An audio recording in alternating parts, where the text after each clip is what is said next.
This week's guest is Tyler Dunn. We're talking about tributaries of Superior.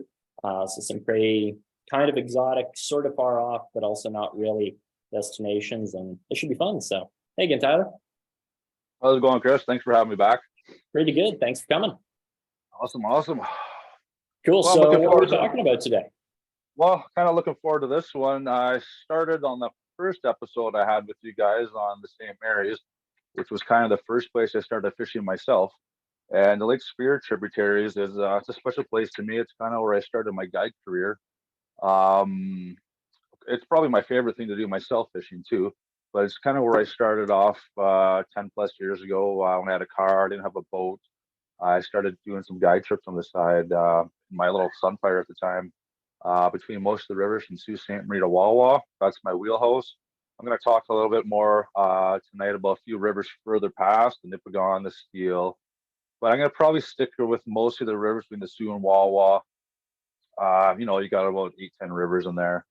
It's a 220-kilometer distance between the Sioux and Wawa, so there's lots of water to fish. And so I think the Sioux is what, maybe like 7.5 hour drive from Toronto? 800 kilometers, so it all depends what time of day you leave at, weekend or weekday, but anywhere from 6 to 8 hours, 7 hours being the general number. And so that's kind of the distance range for the rivers that we're talking about, maybe a little extra getting up toward Wawa, I guess. Yeah, Wawa's another like long weekend trip or something like that. Exactly. Yeah. Sweet. Exactly. So yeah, I'll I know just a little general information about the rivers up there. We don't. I'll start with the steelhead limit. It's a 2-fish limit. I promote catch and release up there, as most guys, the fishermen. I tend to most these days, but it's a 2-fish limit. I'll let guys keep one once in a while. I very rarely let guys whack their 2-fish limits. It's just something I just don't do.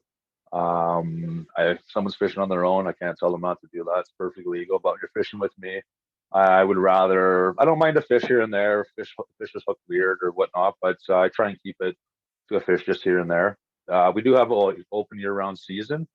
I've been down for trout opener down south before. I forget what's that. The last week was April. I've done the 9 mile, I think it was, on trout opener. I fished the Niagara. It's a lot different up here.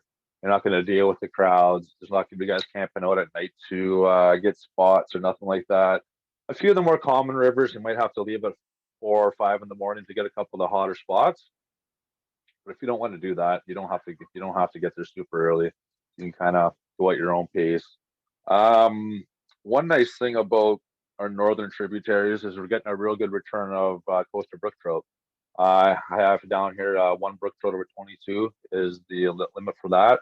I don't let anybody keep a brook trout over 22 inches. For me, that's just a zero. But for people fishing on their own, if they want to keep them over 22 inches, there's nothing that's totally legal. We're starting to see fish now over 22 inches. Where I would say the past 10 years, we used to see them up to 20 inches. We're seeing some bigger fish. There's signs now at all the rivers. From the first set of impassable falls down to Lake Superior, those are considered coastal brook trout, and that's with a limit of 1 over 22. And if above that you catch a brook trout, it's 5 any size. So I recommend anybody looking to keep some brook trout is to fish the Zone 10 regulations rather than the coasters in Zone 9. It's a 5 salmon limits. I'm not doing a whole lot of salmon fishing up there myself. I just save that for the St. Mary's. If anybody does have interest in doing some salmon on Lake Superior, I'd honestly head up to the Walware area, Michpicot, or further up to the Nipigon. Those are the salmon rivers. Like I mentioned before, there's a good distance between the Sioux and Wawa. That's kind of my wheelhouse for rivers. Got about 220 kilometers of highway. Steelhead fishing starts around Stokely, Chippewa River area. That's where I'll start my fishing with guys.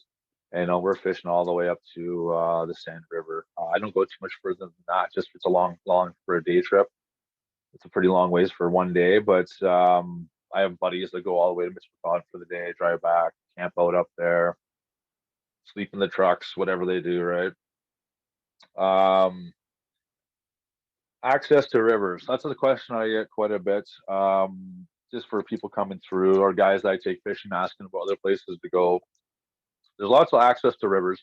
Almost every river has access points. Most of them you can access from the highway. There's parking lots on a few of them. There's places you can park off the side of the highway, but there is a few rivers that you're not even going to know are there, and you can find them on maps. And there's hiking trails into them, or there's bigger rivers such as the Batchewana, the Agawa, it's forgotten even. If you do a little bit of research, you're going to find some trails, hiking trails in different parts of these rivers, and you're looking at anywhere from 20 minutes to 2 hours. Some of these hikes, and you can get into some pretty remote, basically untouched steelhead rivers, trout rivers, up on the North Shore that are quite fantastic, with the scenery and the fish. I'm not going to get into the flower and the fauna and all that kind of stuff, the birds and the bees, but there's all kinds of that stuff up there too if you're into the moose and the partridge and stuff like that. What I do have below cell service, and not many options for gas and food at certain times. But I have run into people up there, ran out of gas with no food. So if you're heading north of Sault Ste. Marie, you're gonna want at least 3/4 of a tank. Might as well fill your tank to the top. But at least around May long weekend until October, there's a few of the places up there, like the Voyager, for instance, will have gas, food. That's Batchewana Bay. Any further than that, I'd recommend bringing a cooler, some food, some backup stuff, tent even sometimes, depending on where you're going. Because you don't want to get caught up there. Cell service is a lot better now. When I was growing up there, you left the Sioux, you're on your own. You didn't have any cell service. You didn't have basically any restaurants back then. But now there's a good portion of the highway from the Sioux to Wawa that has great cell service, but there's portions that are just dead zones. Lots of times, the places with the hills, you're not going to get cell service. Montreal River, the hill there, around Agawa, you'll lose it. But once you get off the lake, and a couple of flat spots, there's some good cell service. So that is the option for people. Yeah, that's great to know. Question for you. So, so we're talking trout, obviously, or steelhead, trout. Yep. The two species we're zeroing in on here, right? Yep. Say that again, sorry. Oh yeah, we're sort of zeroing in on coaster brookies and steelhead, right? Like not much other species. No, in the springtime especially, it's going to be brook trout and coasters. That's basically all you're going to catch. Yeah. And then I'm going to say typically around the May long weekend, some of the bigger rivers, you'll start getting some smallmouth coming up to the lower ends of these rivers, and some walleye coming up. But most of the rivers, you're not going to see that. Just these couple of the bigger rivers, get some walleye and some bass in the summer times.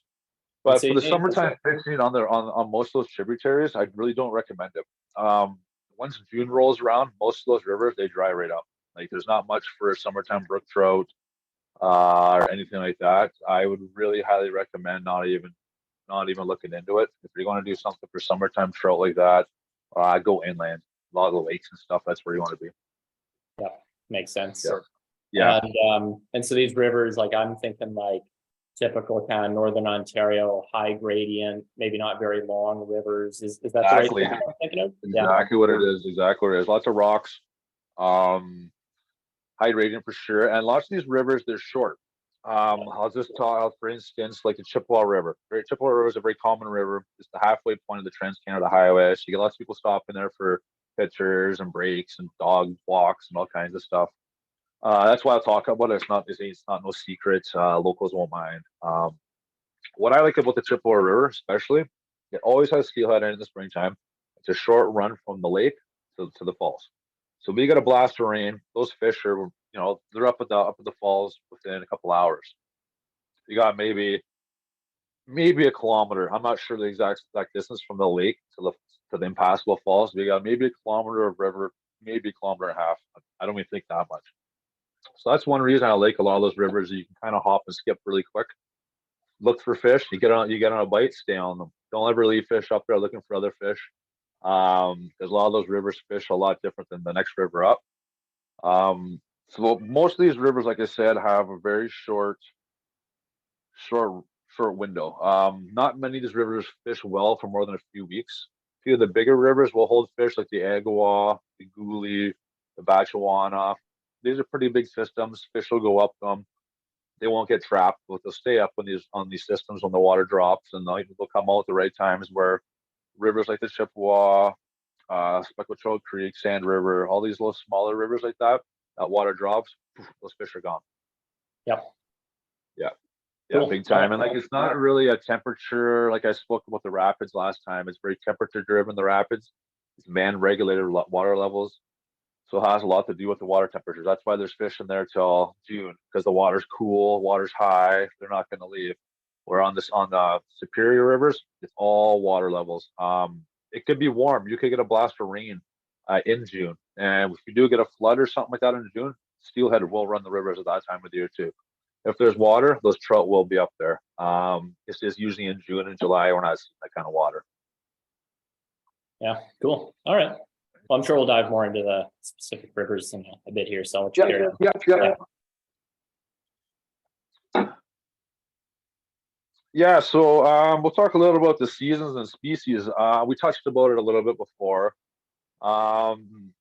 Typically the spring with our winters, rivers start moving around mid-April, and usually the steelhead are running the last week of April up to May long weekends, kind of prime time.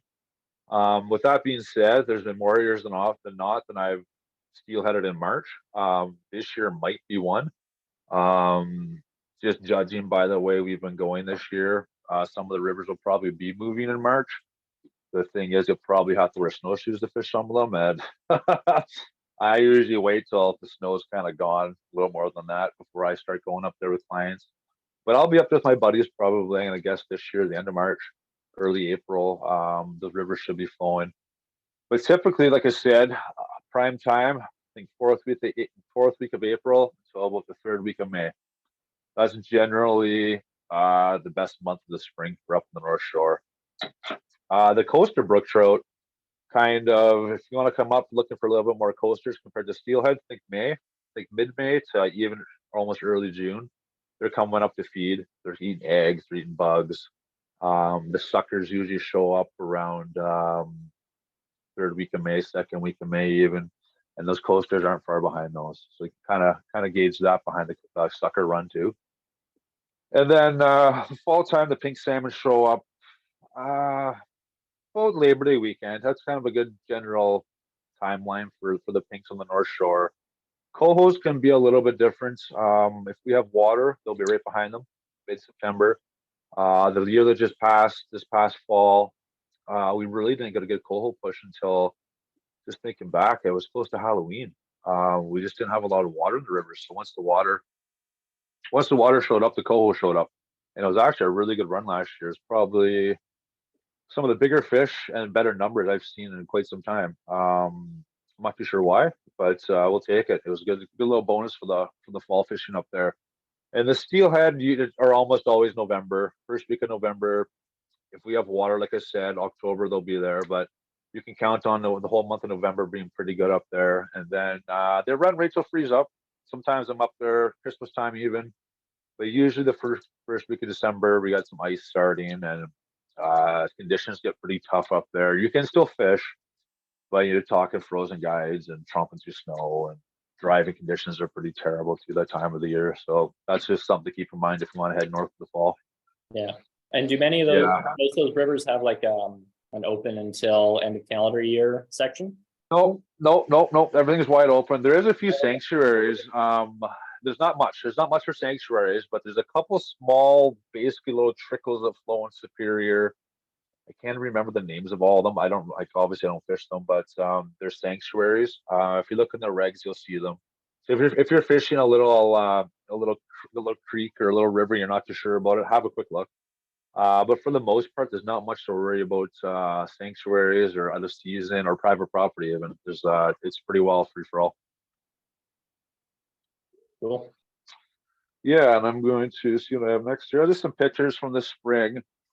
You can see the first one on the left here. That's probably one of the first pushes of fish in the spring. You still see the background. Seems like it's full on winter.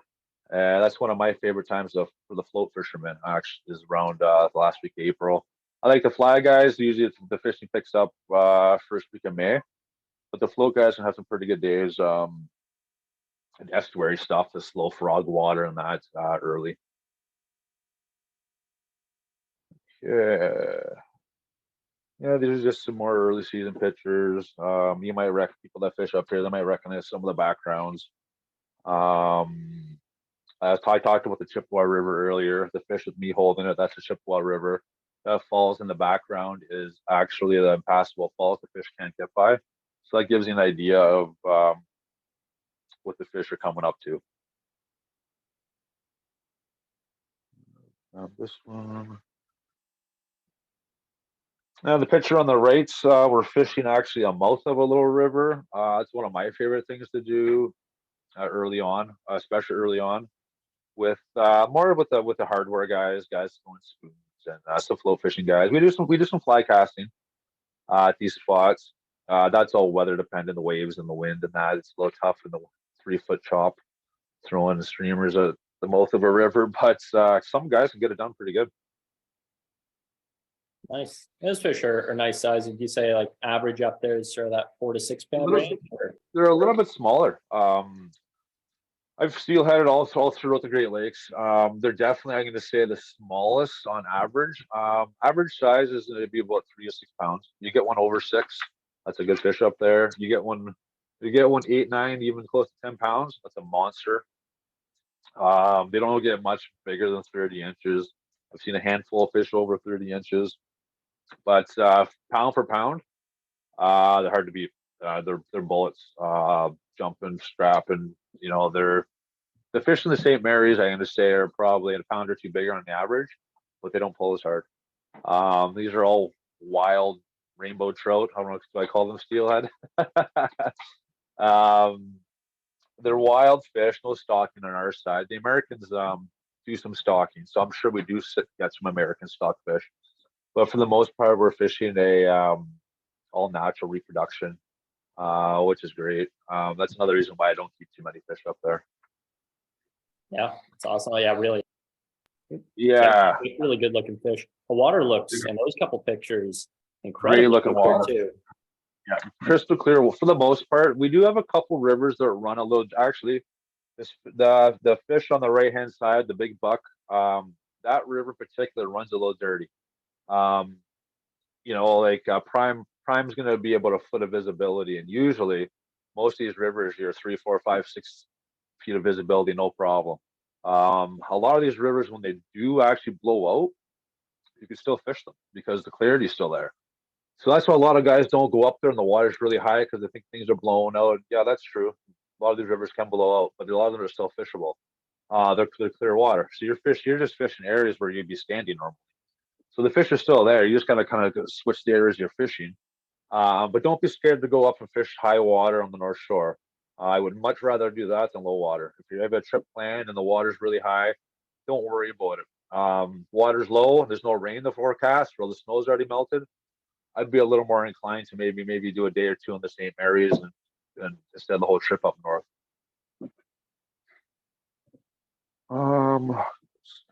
That is just some more spring steelhead pictures. You'll notice there's not many fishermen in the backgrounds. Like I said, you might see the odd guy in the background of these, but it's pretty quiet on these rivers. Now there's just pictures of my own stuff. There's some fair size. Yeah. No, I was just gonna say those are some of the bigger rivers, and the fish in the lake. These are some of the bigger size fish too. These are definitely a little bigger than average. These last couple of fish for sure. Anyway, just a little picture. We do a little lunches, stuff like that. Little one burners. We'll fire up some chili and some coffee and stuff like that on the banks, and take a little break once in a while. Depends on how. Yeah, okay. Here's some of the brook trout in the springtime. This one here in particular, this is the biggest. This was caught 3 years ago. I think it was the start of just before the pandemic. Maybe it was the start. I can't remember. But that's the biggest poster brook trout I've had a client pull out. I actually didn't weigh or measure those fish, but it was about 24 inches. I would put in the 2 foot range. I really hope to see some more fish like that. Fish is released. But that is by far the biggest one I've seen. That's a good thing to see. I'm hoping to see some more like this. Now, these are more of the average size. Still nice fish. You know, they're 14 to 20 inches and they're thick. They're up there to feed. So they're pretty aggressive in May for cold water fish. It's they're pretty aggressive. And these fish are all caught swinging actually. These were caught last year, and these are both caught on woolly buggers. Woolly bugger's a woolly bugger, right? It works, and that was probably the best fly last year for the Brook trout. Some guys hate it, but it works. Yeah, no question. Yeah, same thing. These are the average size coasters. These are up in Lake Superior Park. In particular, these ones are both caught last year too, I believe. Some more brookies, kind of like your standard coaster size, which is great. You know, I get a lot of guys coming up, especially guys from Michigan, but Southern Ontario guys too coming up, and they're hardcore steelheaders. You know, they've caught 14, 15, 18 pound steelhead, and but it's funny we're targeting steelhead, and they'll pull out like a 14-inch brook trout, and most of the guys around here is kind of like get used to them and stuff, and that makes their day. Like they're just like teeth. They're ways so. So it's funny things you don't have, and you come up to the place, and we have them, and it's funny. We're there for the steelhead. They'll get a 6, 7 pound steelhead. And they're happy, and it makes the day. But a 14-inch brook trout will just like blow their minds. Yeah. And they've been fishing steelhead and trout for 30, 40 years, and their biggest brook trout's 10 inches. Because that's just a common thing around everywhere except up here on the North Shore. You can get these beauties. Not every trip, but the right time of the year, you can almost go every trip and target these brook trout and catch them. And like I said, it pretty well shatters everybody's personal best right off the hop. That's great. Yeah, it reminds me kind of East Coast Canada, like getting out into the salmon rivers and like Gas Bay and stuff. People will be out there, the hardcore salmon anglers just shake off the sea run brookies. But they're Exactly. Well, it's funny, like we go down to Michigan. I go down with some buddies. We go in pre-pandemic. We haven't gone since the pandemic though, but we go down. We used to go down 2, 3 times a year, and we're there for steelhead, but we catch those resident brown trout, 12, 18, 14 inches, and we're taking pictures and loving it because you don't have the brown trout. We've never even seen the brown trout. right. Yeah. All the locals are kind of looking at us like we're crazy, and so we don't have the brown trout, so we caught one about 3 pounds. It was just like mind blowing, but you know, it's you always want to catch what you don't have at home. So that's one thing that I keep in mind for guys when they come back with the brook trout, especially that they're pretty special fish, and it'll blow a lot of people.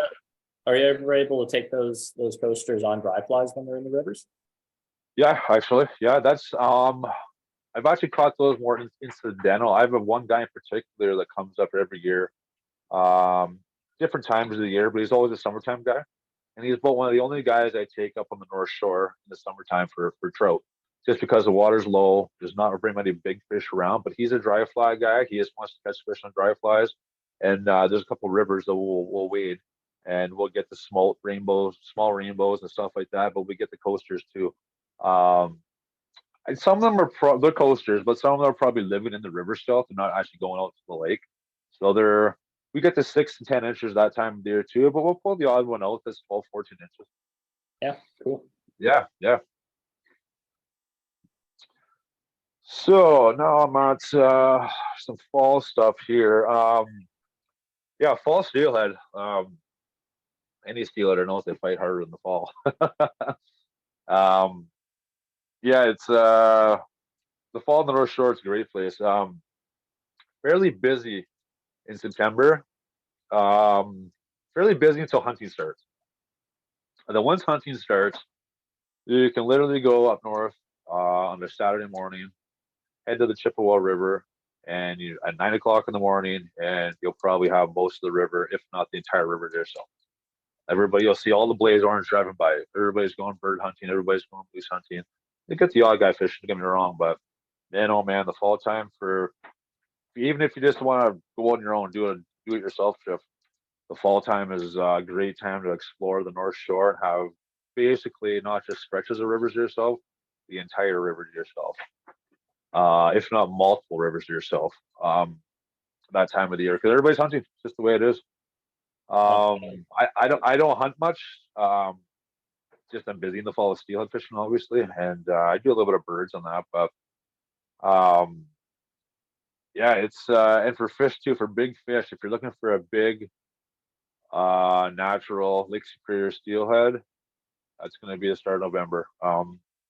That's the time to be up here. You're not going to get the numbers like the springtime. You're not going to get the 20 or 30 fish days like we do sometimes get in the spring. You can get half a dozen though on a good day. Big fish too, with cohos in the mix. But for quality of fish, November is hard month to be up in the North Shore.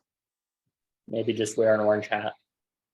Yeah, exactly. Now, I get a lot of people calling for salmon in the fall time for up there, and I wish we had a Chinook fishery that was close to the Sioux that was worth taking people to, and we just don't. I'm gonna say the best salmon fishing, like I said, was Mitchell, and that's over 2 hours from the Sioux. So I really don't target the Chinooks up the North Shore, but the cohos, like I mentioned in October, pretty good fishery. Yeah, what's more pictures here? These are from this past year, actually. The one on the left is that's early season. That's actually up in the Batchewana River. It's a bigger flow. Water's low in the background, you can tell. But the next picture on the right is later in the season. That's on a jig. Float fishing guy. I like using the jigs a lot in the fall up there. Not many guys around the Sioux. The locals don't really use the jig. They're raised a spawn or a bead, or if they're fly guys, they're nymphing.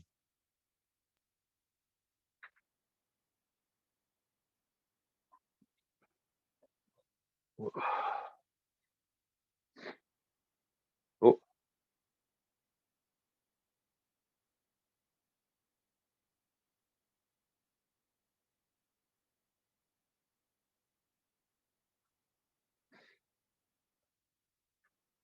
are we back?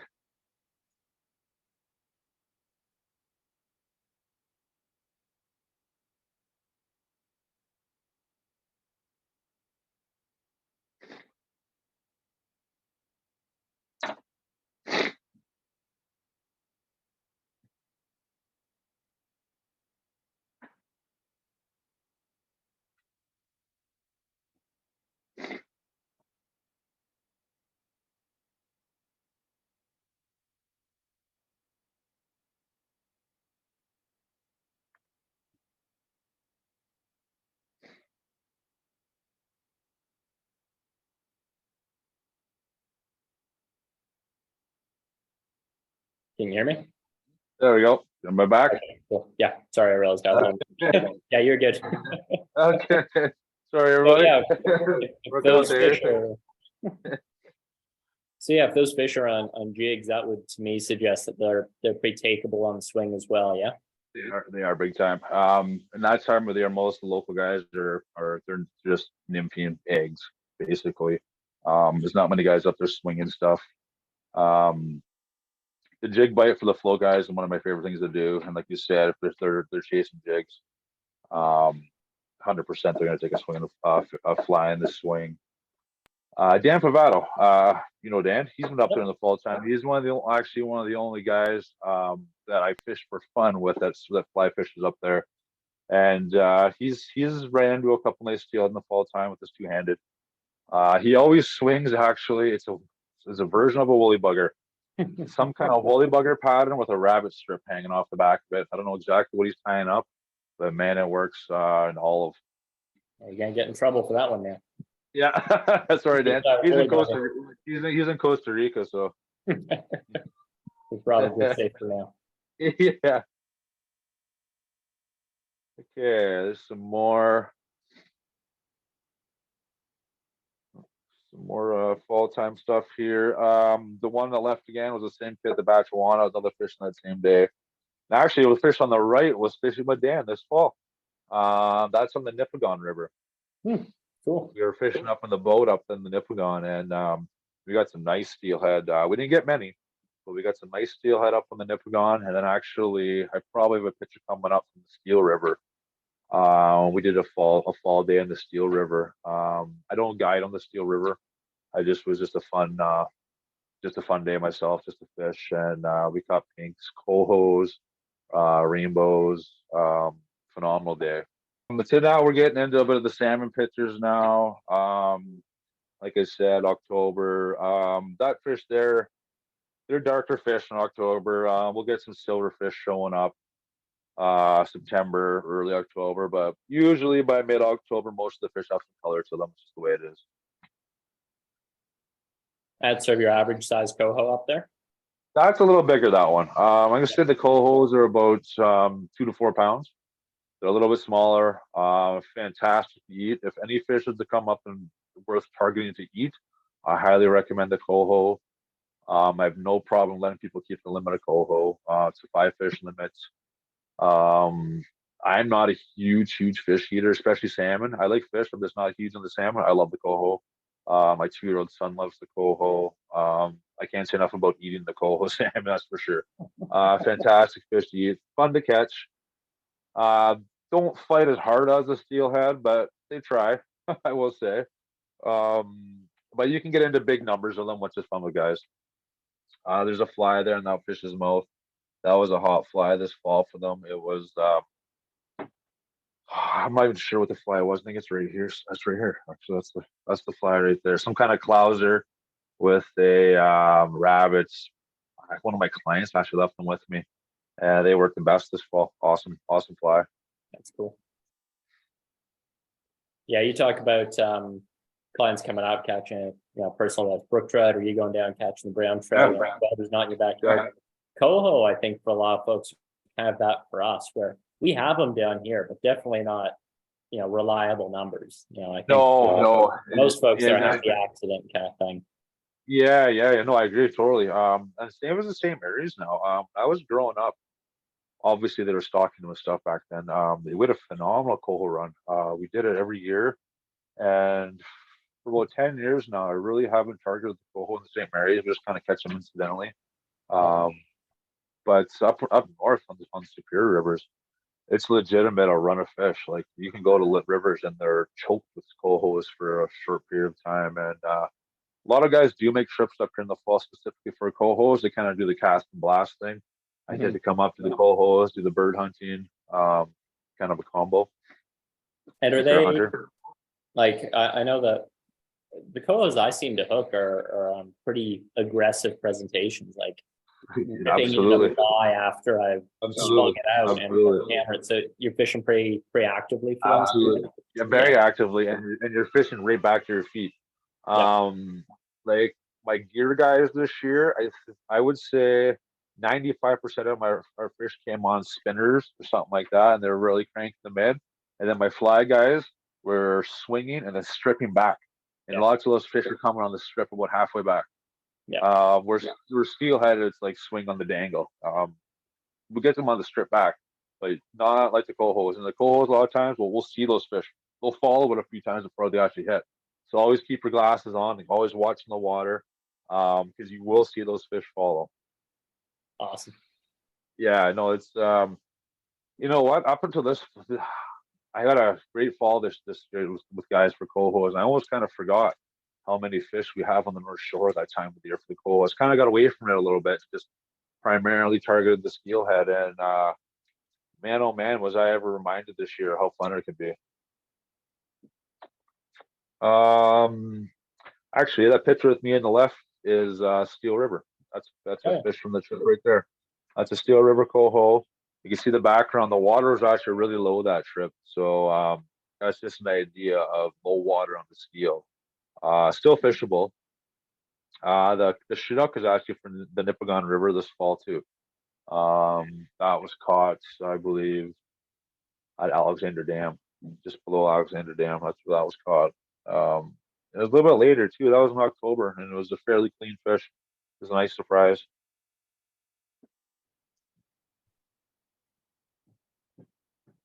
Yeah, and just some general stuff for float fishing. Just your normal stuff, 11 to 14 foot rods, typical reels, nothing fancy for your main lines. 5 to 11 gram floats. I usually use the Ravens, but there's lots of floats out there. They're great. And just the general stuff I have listed here: beads, the jigs, nymphs, worms, spawn, plastics. They all have their place in time. Any float fishermen looking to catch some cohos in the fall, bring dew worms. If you Yeah, can't get them on them, they'll eat a worm. There's a lot of float guys that'll just use spawn and stuff in the fall time up there, but bring some dew worms or some pinkies and stuff like that. They're a sucker for a worm. I get a lot of people contacting me booking trips, and I don't set accommodations up for them, but I always send them recommendations. They a lot of questions about that. I even get do-it-yourselfers just asking me places to stay and stuff like that. And I don't mind giving people information on where to stay, even if they're not fishing with me. There's only a couple options really north of the Sioux on Superior or even near Superior. I'm going to say the best options are the ones I have listed, starting with the Voyager in Batchewana. Hard to beat that place. Usually opens up about the last week of April, and depending on the spring. I think this year it didn't open until May long, but usually it's open the start of May for sure. And they're open till October, I believe. But they have the best food up on the North Shore, fantastic cabins. Frank, the owner, is the nicest guy in the world. They have gas, which is key, and they have a full grocery store in LCBO. So it's hard to beat the Voyager. I'm not too sure what they charge a night. Um, I'm gonna guess it's $120 a night type of thing. I'm really not too sure on that. Macaulay's is in Haviland Bay. It is the first bay you're gonna pass heading north out of the Sioux. These new owners bought it. They renovated the motel. I haven't been there since they renovated it, but I've heard it's a nice change. They've reopened the restaurant, which I believe they're licensed to, and I think they have gas now too. So that's another. Those are probably the top two places to stay in the North Shore for quality of quality of accommodations with food. Twilight Resort, nice cabins, more of a do-it-yourself place. That's in Montreal River Harbor. I've stayed there years ago, and it was a little pricey. It was more about the 150 a night, 140 a night. I'm not too sure about now, but if you don't feel like driving back and forth from the Sioux, that keeps you up on the wheelhouse. And then there's a new place called Bet You Want to Stay Deer. It's like an Airbnb cabin type place. I didn't really know much about it until I had a few clients stay there, and it was well received. Price is right, seemed nice and clean, so I put it on the list for options for people. And then a lot of people just end up staying in the Sioux. Reason being, a lot of guys fish the rapids, combination rapids and north, so they want to be in the Sioux, so they can go to both places. Other people just like to stay in the Sioux because the restaurants and stuff to do at night. Um, so my recommendations are about the same as for people staying at the Rapids, Quality Inn, Water Tower Inn, Quattro, all great restaurants, all great places to stay. Um, Nothing much to say about that. Those places are just they've been nothing but good for the Sioux. that's great. Yep. He was asking, are all these rivers accessible off of Highway 17? Yeah. There's a few that you can, like I said, there's a few that you can actually travel off roads off 17 and head further upriver. But I'm going to say about 90% of the rivers have access points right off the highway. Whether it's under the bridges or little foot trails or a little bit of wading, but they all have definite access. And like I said, like I mentioned before, look on the maps. There's a few rivers you're not going to pass on the highway, and you can access them through trails. The Voyager Trail being one, and I can't remember the other couple trails, but there's a few trails in Lake Superior Provincial Park or hiking trails, and you can access some of the rivers on them. Right on. Is there a good resource for finding some of those trails? There's really not. That's the problem about the North Shore. There's really not a lot of information. I've done Google searches myself in the past, and there's just not a whole lot of information on where, what to do, where to stay, where to fish. 'Cause I know guys that do come up here and do the legwork themselves. They're pretty tight-lipped about it, right? They spend the time to drive up here, hike in, figure it out. It's just the way it is. But there's no online forums for this area up here, or like Thunder Bay has Thunder Bay fishing. Like Sault Ste. Marie doesn't have a Sault Ste. Marie fishing online forum where you get some local information. There's a few Facebook groups in that, but you're not going to get a whole much information dedicated to the rivers up north. Yeah. Yeah. Makes sense. But but like I said, I don't like mind. Yeah, well, yeah, for sure. But I don't mind, like I said before, people that reach out that aren't looking to hire me, but just looking for a little bit of advice on, I'm coming up this time of the year. Is it worth coming this time of the year? I'm not going to tell them, go here, do this, do that. But I don't mind letting people know, like, yeah, it's a good time of year to come. I don't want someone to waste their time, come all the way up here. They only have holidays for a month or a week of the year, right? So I don't mind. I'm a fisherman first, so I don't mind giving other fishermen some general information on what to do, what not to do, where to stay, even what to use and stuff like that. I'm not going to tell them where to go, time of the year, what to do exactly, but I don't mind giving general tidbits of information out. Yeah, that's awesome. Super generous. Yep. And yeah, there's actually, if anybody is looking to book a trip, just my website, tylerdunguiding.ca. My email's listed on there, tylerdunguiding@gmail.com. And I always just tell people, shoot me a text, 705-206-0984. Even if I've never met you before or had you out, I get them all the time. Just, hey man, it's Sean, just blah, blah, blah, blah, blah. I don't mind that. Like I said, if it's just not too much information, I don't mind a blind text or even a phone call.